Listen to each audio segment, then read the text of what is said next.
Oi, meu nome é Marília, eu sou gastroenterologista da Imunomed e eu tô aqui pra gente dar continuidade aos nossos vídeos para falar sobre terapia biológica. No vídeo anterior a gente falou sobre quando a terapia biológica está indicada. Hoje eu quero falar para vocês sobre os tipos de terapia biológica. São todos iguais? Tem alguma diferença entre os biológicos?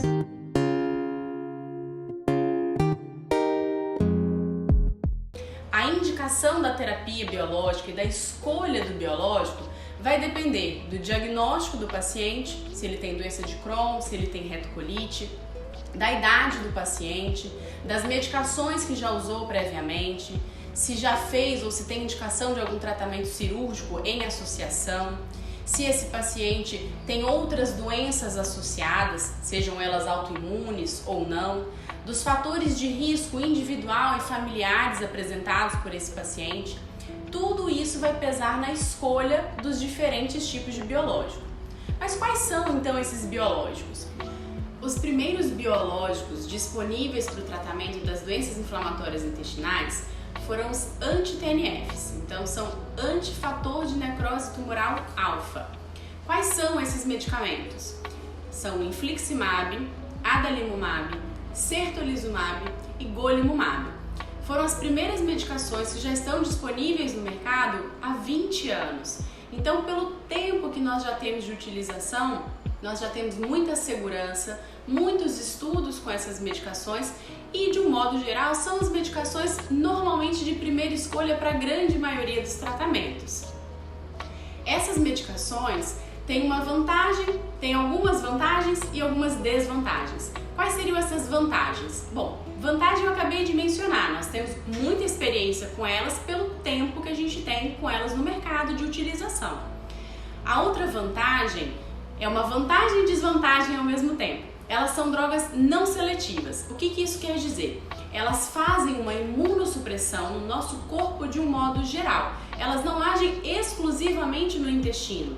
A vantagem dessa não seletividade intestinal é que alguns pacientes portadores de doença inflamatória intestinal têm também manifestações extraintestinais, como manifestações articulares, manifestações cutâneas, manifestações nos olhos. E o fato dessa medicação anti-TNF não agir exclusivamente no intestino me permite tratar essas condições com uma mesma medicação. Então, essa é uma vantagem dessa não seletividade.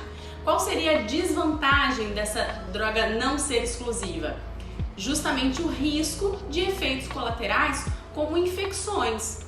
Então, ela pode fazer infecção pulmonar, posso ter infecções cutâneas, infecções urinárias, porque é uma medicação que causa imunossupressão em todos os órgãos do meu corpo.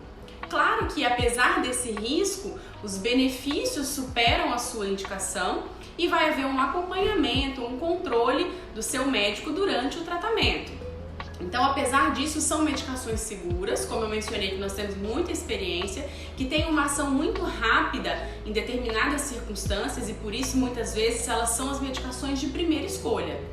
Como desvantagem, são essa questão de serem medicações não seletivas, que tem um risco de efeitos colaterais, principalmente quando a gente fala de infecção, e uma condição chamada imunogenicidade. O que isso quer dizer? Nosso corpo, em algumas pessoas, não todas, pode, com o passar do tempo do tratamento, formar anticorpos antidroga, ou seja, o meu corpo passa a não reconhecer aquela medicação e começa a formar anticorpos que vão impedir a ação daquele medicamento. Então, a isso se dá o nome de imunogenicidade. Com essas terapias anti-TNFs, a gente costuma observar isso com maior ou menor frequência, a depender da droga escolhida, mas isso pode acontecer, não em todos os pacientes, mas em alguns deles, e isso pode ser considerado um dos efeitos negativos do anti-TNF, mas ainda assim são boas alternativas para o tratamento. Bom, esse é o primeiro tipo de biológico. Posteriormente, com o passar dos anos, um outro tipo de terapia biológica que surgiu no tratamento das doenças inflamatórias intestinais foram as anti-integrinas. Essas moléculas são representadas pelo vedolizumab. São moléculas de ação seletiva intestinal. Então aí já encontra a primeira vantagem que a gente poderia dizer dessa classe de medicamentos. Ao contrário do que eu mencionei para os anti-TNFs, ela tem uma ação seletiva no meu trato digestivo. Então não causa essa imunossupressão sistêmica, o que traz para essa classe de medicamentos uma maior segurança, pois eu diminuo o risco dessas infecções oportunistas em outros órgãos que não meu trato digestivo. Porém, uma desvantagem, como é uma medicação ainda mais nova, a gente tem relativamente menos tempo de uso, embora já temos vários estudos de longa data com bastante segurança para essas medicações, mas são medicações de um custo mais elevado, que ainda são medicações mais recentes, mas são boas alternativas no tratamento das doenças inflamatórias intestinais. Uma outra desvantagem seria que eu não posso utilizá-las quando eu tenho mais de uma doença autoimune com indicação de terapia biológica.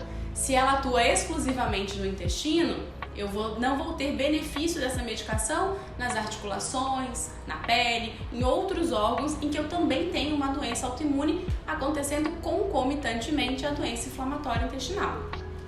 Outra classe de medicamentos em terapia biológica que nós temos disponíveis para o tratamento das doenças inflamatórias intestinais são os anti-interleucinas. Um exemplo dessa medicação é o ustekinumab. Essas medicações são mais seletivas do que o anti-TNF, mas não tão seletivas quanto os anti-integrinas. São também medicações muito seguras, são medicações que também têm uma ação não só exclusiva no intestino, então também agem em outros órgãos, então isso é uma vantagem. A desvantagem é que não é todos os órgãos que ela tem uma boa ação. Então a gente precisa individualizar quais são os casos em que vão responder que tenham doença inflamatória intestinal, mas que tenham também outras manifestações extraintestinais. Para doença de Crohn e retocolite tem uma excelente ação, mas nem toda manifestação extraintestinal vai responder à ação das anti-interleucinas. Assim como as anti-integrinas, são medicações também mais novas, mais recentes, por isso nós temos também um custo mais elevado. Isso ainda se torna uma desvantagem em relação ao anti-TNF, mas em termos de segurança, eficácia e indicação, são excelentes escolhas. Bom, essas são então as principais terapias biológicas disponíveis para os pacientes portadores de doença inflamatória intestinal. Ainda ficou alguma dúvida sobre esse assunto? Deixa aqui nos nossos comentários a sua pergunta, suas dúvidas, se inscreva no nosso canal, interaja conosco nas nossas redes sociais e nos acompanhe e fique atento para os próximos vídeos.